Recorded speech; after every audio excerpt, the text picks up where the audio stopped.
হাজারো ব্যস্ততার মাঝেও আমাদের প্রত্যেকেরই একটু নিজের জন্য সময় রাখা উচিত। প্রতিটা মুহূর্তে তো আমরা সংসার জীবন নিয়ে অনেক বেশি ব্যস্ত।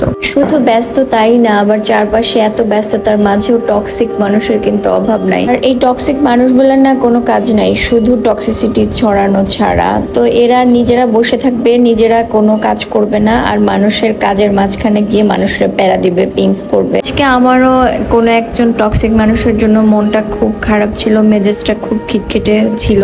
বাসায় কোনো কাজে মন বসছিল না, কিছু করতে ইচ্ছে করছিল না। তো হাজবেন্ড বলল যে যাও তুমি ঘুরে আসো কোথাও থেকে, দেখো তোমার ভালো লাগবে। যদিও সে আমাদের সাথে যেতে পারেনি, কারণ ফ্রাইডে স্যাটারডে ছাড়া সে আমাকে সময় দিতে পারে না বা ঘুরতে যেতে পারে না, তার অফিস ছিল। আমরা আজকে একাই বের হয়ে গেলাম।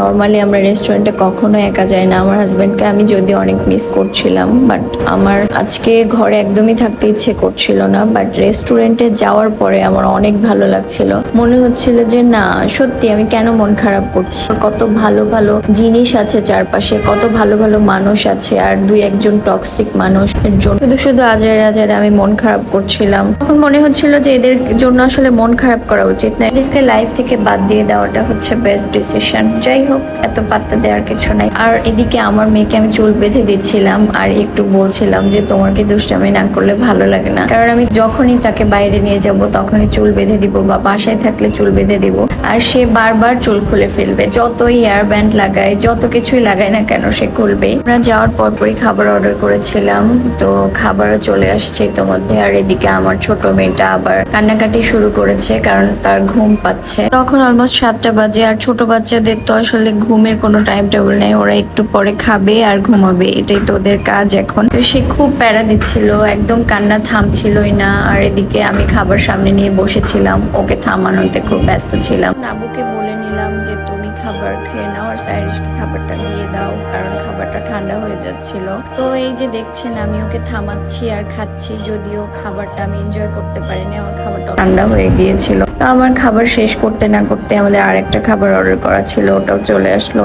আর এই খাবারটাও আমি আসলে গরম গরম খেতে পারিনি। আর এই খাবারটা ছিল হচ্ছে সি ফুড গরম গরম না খেতে পারলে আসলে একদমই মজার লাগে না। যদিও এখানে আমার মেয়েকে পরে আমি থামিয়ে ঘুম পাড়িয়ে দিয়েছি, সে যে আমার ওড়নার নিচে লুকে লুকে ঘুমাচ্ছে, কারণ এখানে অনেক বেশি আলো ছিল, ও আবার আলোতে ঘুমাতে পারে না। আমার কাছে একদম মজা লাগছিল না, ওই যে আমি মুখের এক্সপ্রেশন দেখে তো বুঝতে পারছে না। এখানে শুধু আমি একটা খাবার এনজয় করেছিলাম, সেটা হচ্ছে চিজ কেক। এটা আমার খুবই পছন্দ।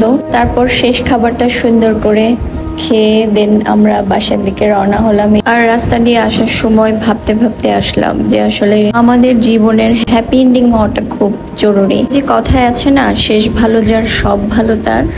কিছু মানুষ আমাকে আনহ্যাপি রাখতে চাইলেও আল্লাহ কিন্তু আমাকে আনহ্যাপি রাখেনি, আলহামদুলিল্লাহ।